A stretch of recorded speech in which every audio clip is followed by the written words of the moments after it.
welcome to Sacred Justice, a podcast that features discourse rooted in the pursuit of justice as sacred practice.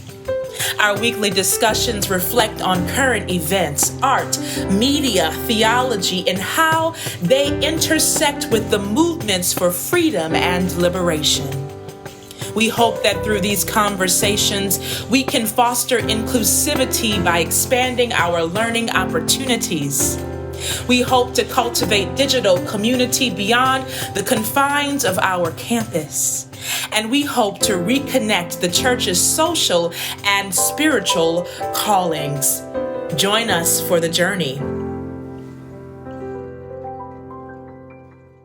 Hello, everybody. Welcome back to Sacred Justice. We are wrapping up our Pride Month series, usually during the month of August, which is Charlotte Pride, which is kind of strange if you're used to it being in June. It's August here. We try to talk about issues that relate to or empower our friends and siblings and neighbors who identify as LGBTQIA and beyond. And so this is our third year of doing some sort of podcast series or special podcast around this topic. And today we have a special guest. Well, Tara has been on the podcast before, back in the beginning, but of this particular podcast. But we have Reverend Tara Gibbs with us today. Woo! Yes. Thank you for having me back again. Yes. For those of you who don't know, Reverend Tara is our minister for youth and college.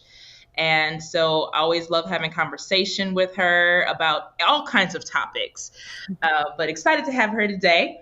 But before we jump into this week's episode, I want to do a little recap from last week. Reverend Dr. Ben Boswell and I, DJ Hairless, we call him, we talked a little bit about array of topics. I mean, just kind of sitting with everything that's happening in the world, from what's going on in Afghanistan to what's happening in Haiti to what's happening right here on our own soil. So that episode was kind of a hodgepodge of what I call joys and concerns. Yeah. And it all relates to our faith. But we also did dive a little bit into some of the media representations given to or of LGBTQIA people. And we really wanted to empower people to watch and listen to things that were heartwarming and encourage joy. Not that, pain or not learning about what some of the more painful moments have been in that particular history isn't helpful, but we are particularly reflecting on that Netflix documentary called Pray Away that kind of goes through people who are who have come out of the conversion therapy movement.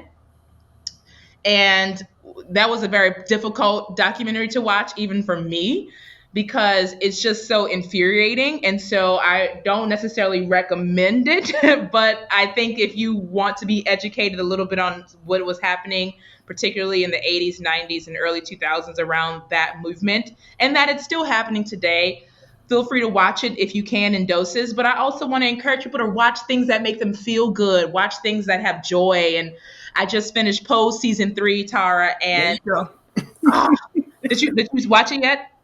I'm way behind. I'm way behind. It's fine. I won't say anything, but I will. Thank you. Don't spoil. It's the final season, and they really tried hard to give characters closure. And closure doesn't mean everybody, wins $1 million and lives happily ever after.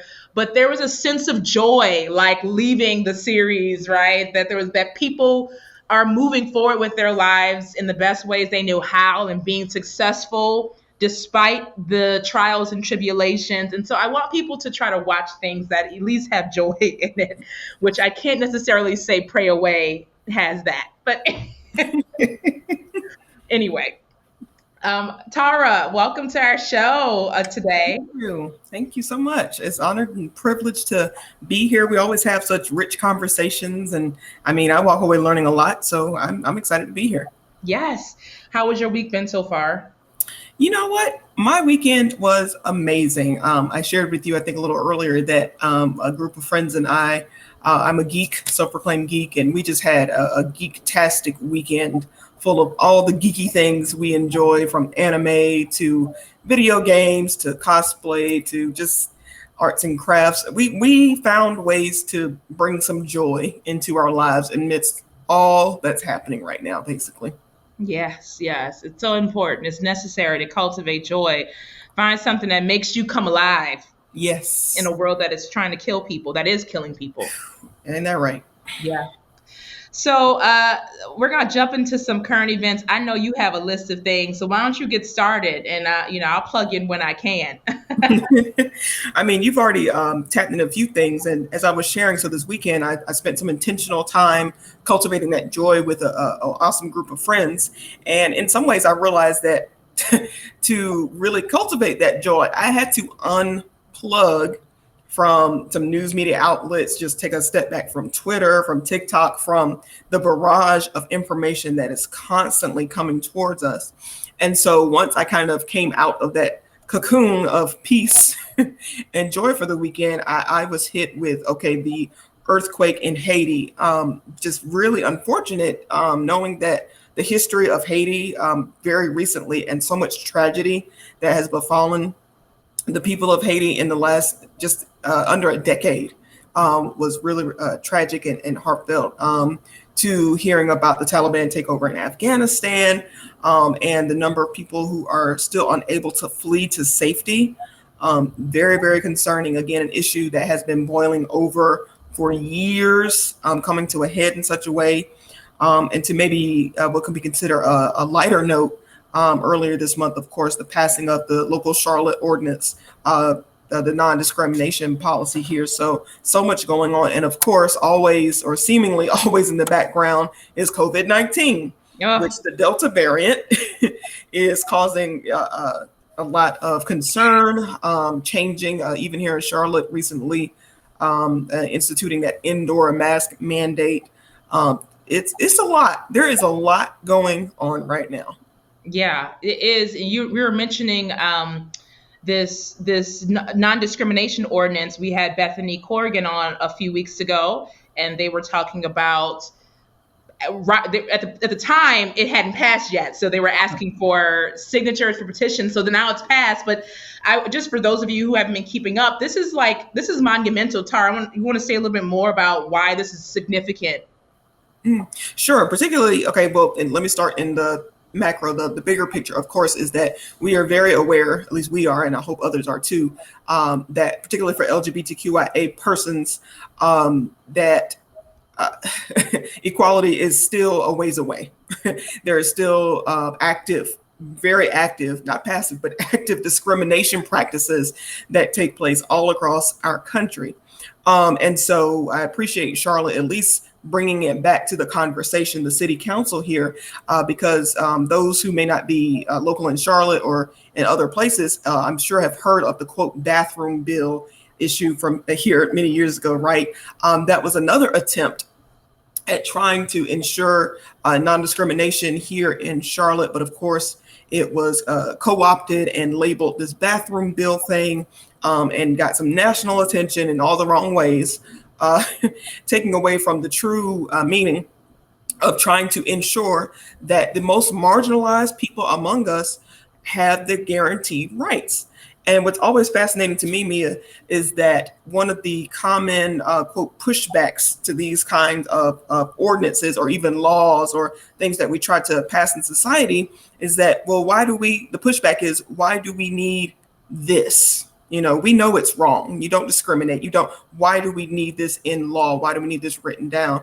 And it reminds me of the case I was trying to make a few weeks ago in my sermon, that was titled Make the Call. Like, we have to be clear about these things. Again, in a world where this discrimination is still very active, where personally, I'm sure you have know people, to me and myself, know people who have faced discrimination, abuse, violence, whether it's physical violence or just the violence of society from people who are without housing or without the access to healthcare that they need. We have to be very clear, Christian and non-Christian, to make the call and say this will not be tolerated, right? And that we are looking out for the most oppressed and marginalized among us. So I applaud the Charlotte City Council for not letting this issue go so easily.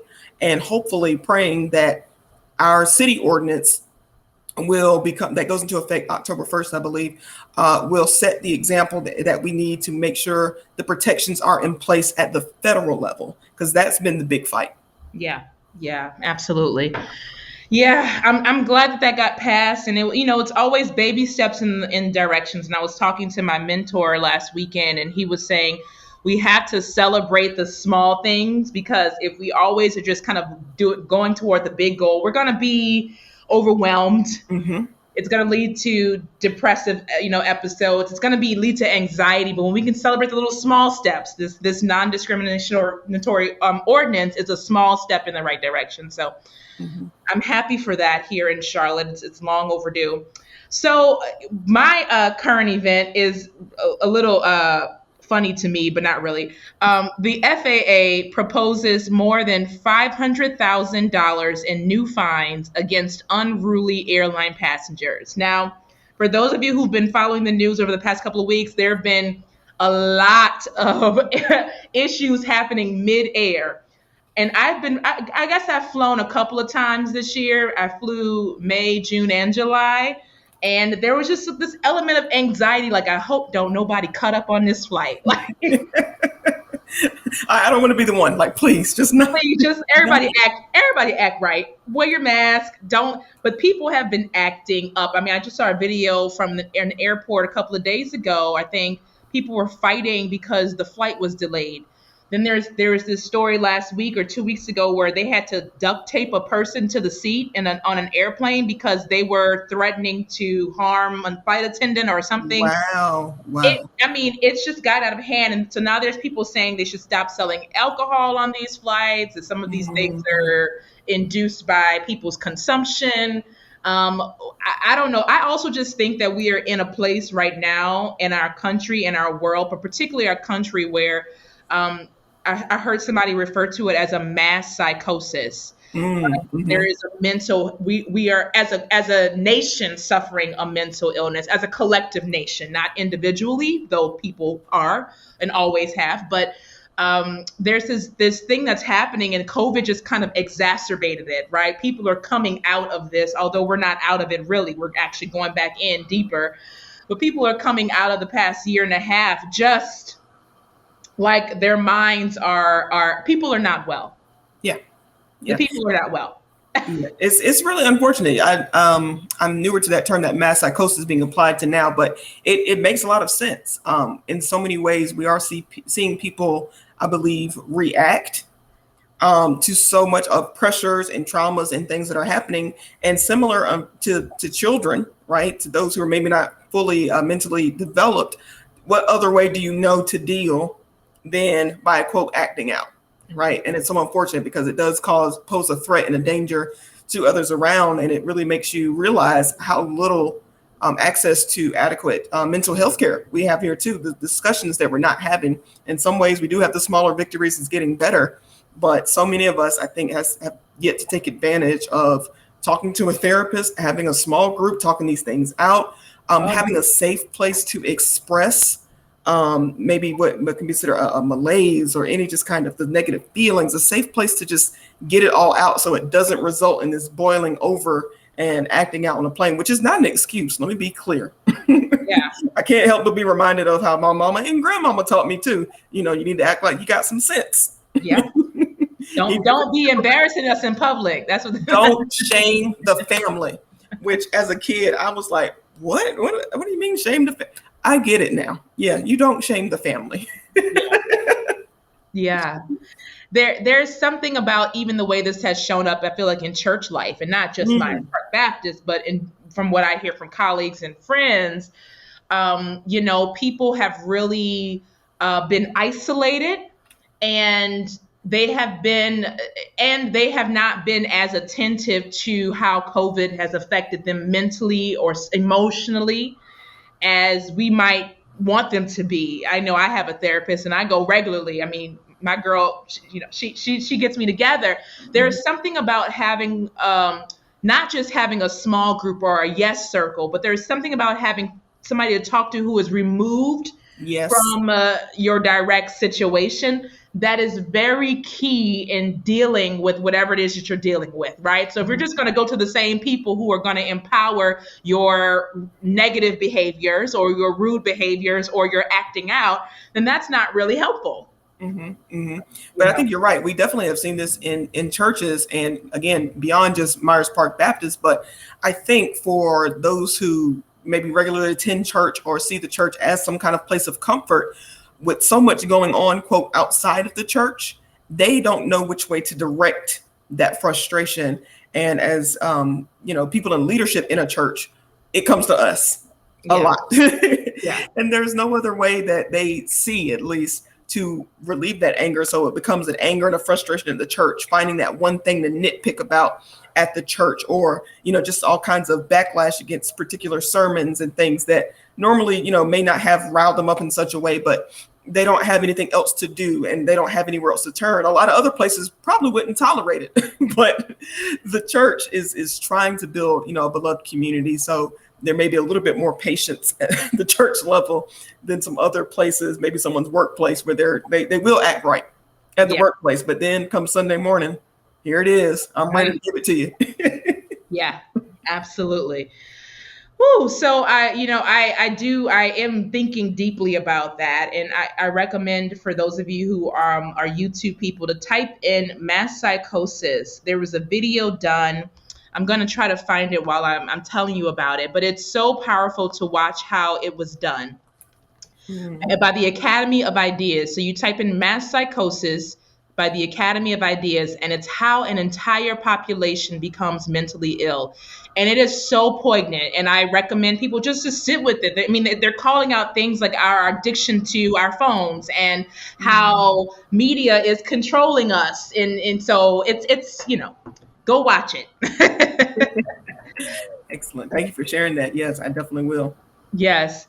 So today we're jumping in. We're jumping into our closing conversation about helpful resources to think theologically or spiritually or even just culturally about LGBTQIA issues that affect that community in particular, but that affect all of us, because we're intersectional people, intersectional beings. And so 2 years ago, when Reverend Ben and I sat down, we talked about three books in particular: Rainbow Theology by Patrick Chang. We talked about Queer Theology by Lynn Tonstead. And we talked about Our Lives Matter, a womanist queer theology by Pamela Lutzi. I think that's the title. And it was a fruitful conversation. And so I asked Reverend Tars, do you have anything in addition to that you would like to share, things that you have read or media, anything that can help people who are journeying through knowledge, wanting to know more, but also people who might be journeying through gender identity, gender expression, trying to figure out who they are and wanting resources to help them out. Sure. No, and I think it's very much needed. I'm so grateful that we're at a place now that we're having the conversations a little bit more openly. But now is the time. As an educator in my heart, I'm always about, and a lifelong learner, self-proclaimed. I'm always about what else can I get? What else can I learn? How can I do better? Right. And I believe a big portion of that comes from knowledge and resources. So I'm glad we're having this conversation and building upon these already excellent resources that were shared in a previous discussion. So I always kind of start with, okay, what helped me? Right. It's one thing to just jump to the latest best-selling academic title or work or New York Times bestseller, but I like to get really personal and say, okay, what was it that I read, that I viewed, that kind of really touched me in a way, and allow me to share this too, that I try to remind people that I haven't always been here. It is a journey. It is to be open and affirming and reconciling that with my faith, and recognizing that it wasn't necessarily a reconciling that needed to happen, but I needed to unlearn some embedded theologies that I had in my mind. So I'm always asking that question, what helped me, right? So I wanted to share a few things. The first was I had to realize that I had to start again with what I already believed and thought, not just about sexual orientation or identity or attraction, but I had to start with what I thought about sex and gender. Let's start there, right? So one wonderful and very accessible resource is genderbread.org. So instead of gingerbread, it's genderbread.org. bread, GENDER, bread, BREAD.org. And there's a wonderful, wonderful graphic that I've used numerous times and helped me to be clear on the differences between identity and expression and sexual expression, sexual orientation, and just get the language right, because language we know is so, so important. And it's a wonderful little graphic with a little genderbread person and talks about those differences, and just to get it clear in your head, because again, so many people have so many arguments about this or for that and whatever, and don't have it clear in their mind what they're saying. So I encourage anyone to just make sure, start there. If you're really trying to understand, start there and get an understanding of what you're saying, what words mean. I love Crystal from the Read podcast always says, words mean things. I love her too. Words means things. And every time I'm nodding along, like she can see me, like, yes, they do. Yes. So yes, were you familiar with gingerbread? With the gingerbread? I think one of the partners we do, Identiversity, I think they use it. That's the figure where they have like the brain circled and the heart circled, yes. and I feel like they've used that from that site. Yes, it is so it's cute, but it's simple. Again, it's so accessible to it's something I can use with children. Because we need to start younger. We can't wait till children hit puberty or a certain age to think that they need to understand themselves and others. So you can use it with children. You can use it with persons our own age. You can use it with people who have been in church for years, someone who's not church affiliated. You can use it with the senior citizen who, may think that this is all new language and I don't know, and it doesn't make sense. It's so accessible. And I just encourage anyone just to Google gender bread and look at that image. And it's just a wonderful resource. So that helped me start, again, those conversations and understanding the language around sex, sexuality, gender, attraction. I also found a classic resource that I came upon many years after it was written, but still blessed me, was Dr. Kelly Brown Douglas's one of her most popular works, Sexuality and the Black Church, right? As someone who was raised, reared, and still participate heavily in the Black church, this book was phenomenal. And I appreciate, especially, I want to say it's part one, where Dr. Kelly Brown Douglas does this, I guess you can call it this kind of quick historical overview of the idea of sexuality in the Black church, and really harps upon the silence, right? Like how we don't talk about these things in the Black church. Again, I feel like this work is as brilliant as Dr. Kelly Brown Douglas is. It's still accessible. It's not heavy, theological language. I don't feel she explains it very well, very thoroughly, in a way that anyone is any familiarity with the Black church, I think, will read and be like me and kind of just nod. Every sentence you're like, yep. Yeah. And it's just hitting. And again, for me, even though this is not necessarily a queer commentary or the newest work out there, but I thought it just gave a very clear and eye-opening view for me over so much that I did not know.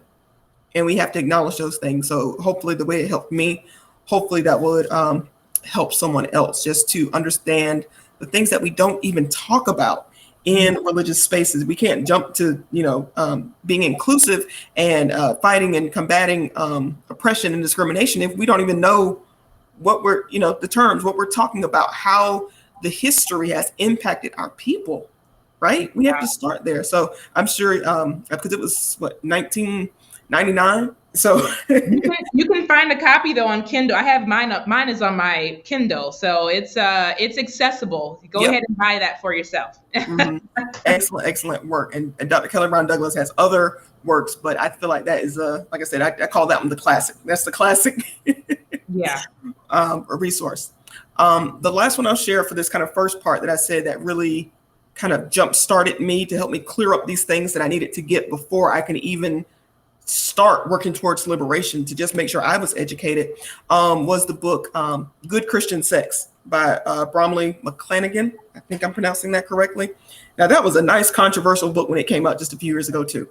Because, just look at the title, Good Christian Sex, right? Another very accessible book, I felt like, I believe at the time, Bromley McClanahan was just finishing up seminary. But what I loved about that book is that it helped me understand and examine purity culture, that shame and the guilt that we tie to sex in the church space. And also, she addresses the silence too, the things that we don't talk about around sex. And after another reading, so I read it when it kind of first came out, and I read it again once I was what I would consider a better place, learned a little bit more.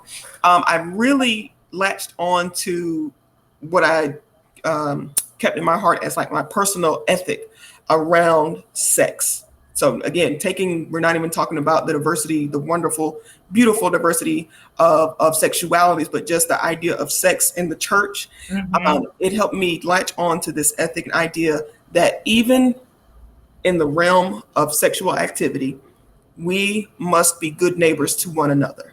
Mm-hmm. And so that has become a big part of my sexual ethics. So it's not just about what you do and don't do. It's really, this helps me address so many of the questions around sex is, are you being a good neighbor in your sexual life?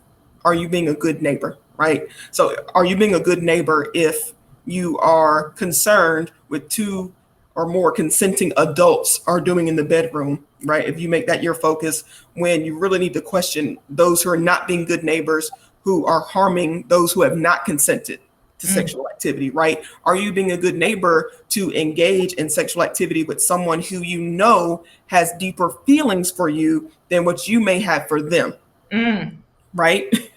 Are you being a good neighbor? So it just really, it works for me. Yeah. To ask that question, are you being a good neighbor? Were you familiar? It looked like you were writing that one down.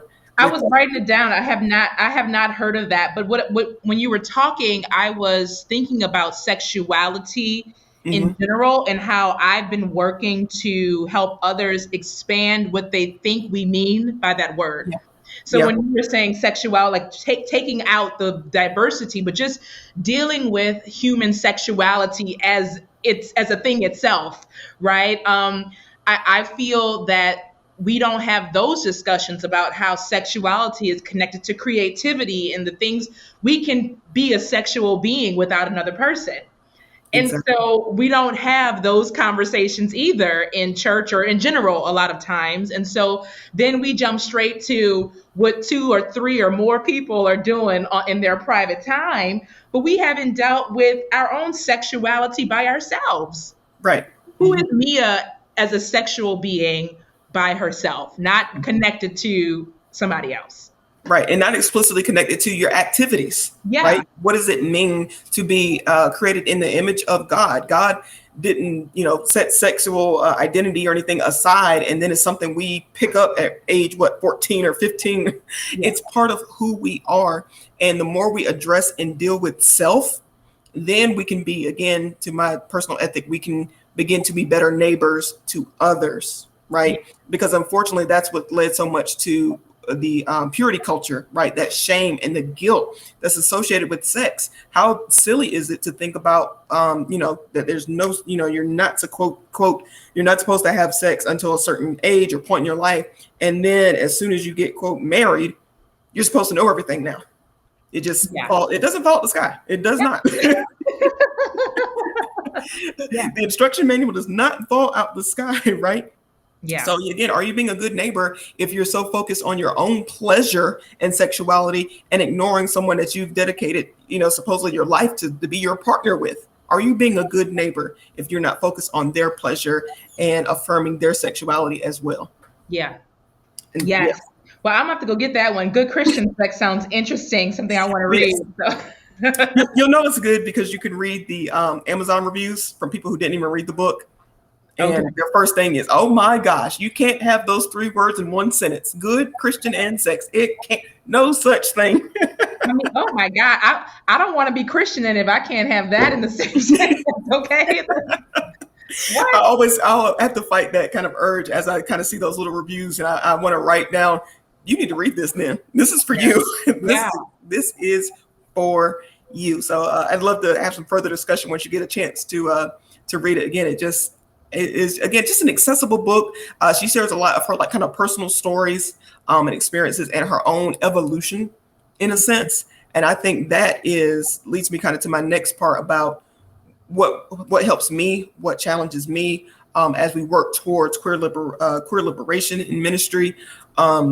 Just hearing stories and reading stories and sharing with one another, humanizing it in a sense. There's one level of the academic, right? The books, the theories, the ideas, the theologies, right? To think about, and those are good, but we have to remember to bring that down sometimes too. Like as you kind of mentioned earlier, we're talking about people's lives here, actual people's lives, not some ethereal idea that's out there. We're talking about the everyday person, people we work with, people we ride the bus next to, people in our own households, in our families, ourselves.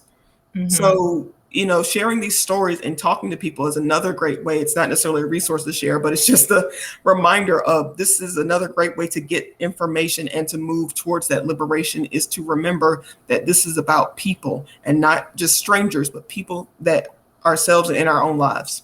Yeah, So, yes, indeed. mhm.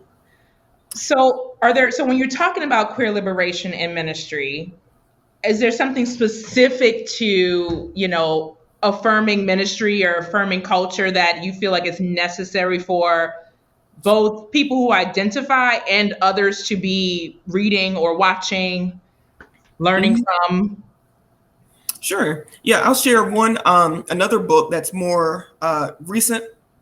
Is by Reverend Mihi Kim Court, Outside the Lines, How Embracing Queerness Will Transform Your Faith. I think that's an accessible work that from someone who's a scholar, but again, it's very accessible, but I think is much needed for both persons who may identify as queer, trying to reconcile some things in their mind, but also from someone who may not identify as queer, just trying to get a better understanding.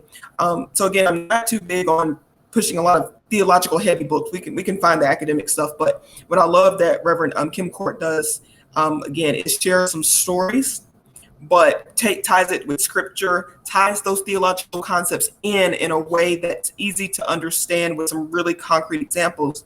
And to your point, it's very necessary because similar to so many other isms, sexism, racism, you don't have to identify as a certain person to experience that, right? So you can be very much queer and still internalize a lot of homophobia, transphobia, right? A lot of anti-queerness within oneself. And that's probably one of the most heartbreaking things, is for someone to try to reconcile within themselves, like, this is my identity, but then they're also saying, but that means God doesn't love me. That means I'm not in the image of God. That means something's wrong with me, right? So I think this is a really great book, Outside the Lines, to speak to anyone, and no matter where they are in their journey, to see yourselves as sacred, as beautiful, as whole, as a child of God, fashioned in the image of God. So that's another resource that I really appreciate for anyone where they may be in their journey. Yeah. And I think it's important for those of us who don't identify to be reading this stuff, because we cannot fully be in community and Mhm. be family and be supportive if we're just sort of like going with the flow without deeper interrogation to ground us. One of the things that I always have been critical of liberals and progressive Christians is that we have very weak foundations. Mhm. Some of our counterparts, some of the more conservative people, they're going to rattle off the Bible verses like this. They're going to have a million different resources telling you why X, Y, and Z is wrong and you're going to hell. And then we show up and we're like, we just love, Jesus said love, which is important. Yes. But we need to have resources to ground us, to be able to. There may be a kid out there who's saying, "Well, I'm struggling right now. Is there something I can read besides Jesus' love?" Right? Right. Is there something concrete, something I can go to help me wrestle with this? And so I think it's important for all of us to be reading this material, not just somebody who identifies as queer or lesbian or gay, transgender, the myriad of identities, but to be able to engage, because all of this is connected. It's all connected. Mm-hmm. Exactly. So I also think, and I think Reverend Kim Court does this some in the book too, to talk about what are, I love that this is the question to ask is, what are you missing out by not seeing the queerness of God? What are you missing out on? How are you limiting God when you don't open up God to include queer identities, right? The same way someone might ask, what are you missing out on when you only identify God as male, right? What are you missing out on when you don't see what we would call the female forms or the female identities of God? So the same question can be asked about queerness. What are we missing out on? So again, yes, I agree. It is so important that all of us open ourselves up to just explore the possibilities, right? Exhaust those possibilities. I heard a good preacher friend preach about that recently. So, Yes. with that being said, I want to share one more resource, and this one is not a book, but the general thing I want to share is I think it's so important to hear diversity in the preaching or teaching that we listen to as well. So making sure we identify some queer liberation theologians, preachers, scholars, hearing their voices. So many, I mean, we live in a wonderful age, of course, where we can just access anything at the drop of a hat, from YouTube to so many other video sources to podcasts. But it's so important that we specifically lean in to hearing the marginalized voices, and that means to hearing the voices of those who are queer identified and how they interpret the gospel and scripture and their commentaries on these things. That doesn't mean that every sermon they preach is going to be, this is the LGBTQIA plus sermon, but hearing that diversity and how different ways to approach the scripture and the text. So I'm reminded specifically of, and the video is still accessible on Facebook, I believe, at Wake Forest Divinity School in 2019 for Holy Week. They took a spin on the classic 7 last sayings that many of those, particularly in the Black church tradition, would want to hear those 7 last sayings of Jesus on Calvary. And they called it Queering Holy Week. And everyone who participated in those sayings and preached and shared in their own way, of course, identified as queer in somewhere in the beautiful spectrum of queerness. And I mean, just the diversity, even amongst those 7, right? And I'm not talking about just ethnic diversity or what we would call some visual things of diversity, but just their minds and their approach and their presentation and the thought-provoking nature. It was beautiful in ways that we need to embrace and hear. Because we limit ourselves when we listen to one voice, one view, one church, one preacher. We limit ourselves. So that being said, another in that same vein, because that's from 2019, is right here in Charlotte is the Freedom Center for Justice, which I love. Bishop Tanya Rawls. I mean, just wonderful organization. And they do a conference every year called Liberating Theologies. It's coming up again in September, I believe. And they try to make it accessible to anyone, any price range. And they intentionally invite speakers and guests, of course, from a diverse set of thoughts around theology. So Black liberation theology, queer theology, trans person, I don't know what you can just call it, trans theology, but just so much diversity and the voices and the language and hearing these. I mean, it's so insightful. I love going. I've been 2 years in a row. I registered to make sure I didn't miss out for this year, even though it's virtual. That's where I saw Pamela Lightsey for the first time. Yeah. Dr. Kelly Brown Douglas was there last year or the year before. Reverend Dr. Emily Towns presents. I was introduced to I don't want to say just budding theologian because I don't want to disrespect them, but someone that was newer for me was Jay Mai, who was finishing up seminary at Wake Forest. I did a presentation on a theology. And just wrestling with the non-binary nature of God and what we were missing out on by not naming that nature in God. And it was just, I mean, again, I'm still growing, I'm still learning. And that's something that really touched me in a deep way. So all that to say, that last resource I'll share is that we have to make sure we're opening ourselves, no matter who you are, to the fullness of God by listening to the fullness of God's creation. And that means a diversity of voices. Yeah. Thank you for that. The fullness of God's creation. Woo. Well, I do hope that this has been helpful for those of you who have been asking for resources and interested in resources. There's so much, and we're only naming a few of the things that Reverend Tara has read, a few things that I have read, but there is so much more and so much more to listen to. I love Reverend Bishop Yvette Flunder. I love Yes. hearing her preach. You want to look her up online. There's so many people out there who are doing excellent work, and so please tune in to that stuff. Email me if you have questions, if you want more information. I'm going to try to put all these titles that Tara mentioned in the podcast notes so that you can go and look things up and find them. So yeah, very, very rich conversation. But yeah, there's so many voices and thought leaders that, from the highest academic scholar, echelon to, again, just a first year seminary student who is thinking outside the box and trying to create this idea of community by listening to all voices and coming at scripture from so many different perspectives. It's a wonderful world out there of resources and information. We just gotta do it. Find something, watch something, read something, listen to something. That's right. Well, this has been fruitful. Y'all know where to find us. We'll be back soon with some new themes and topics and some special guests that are coming our way in the fall. So stay tuned and have a great rest of your summer.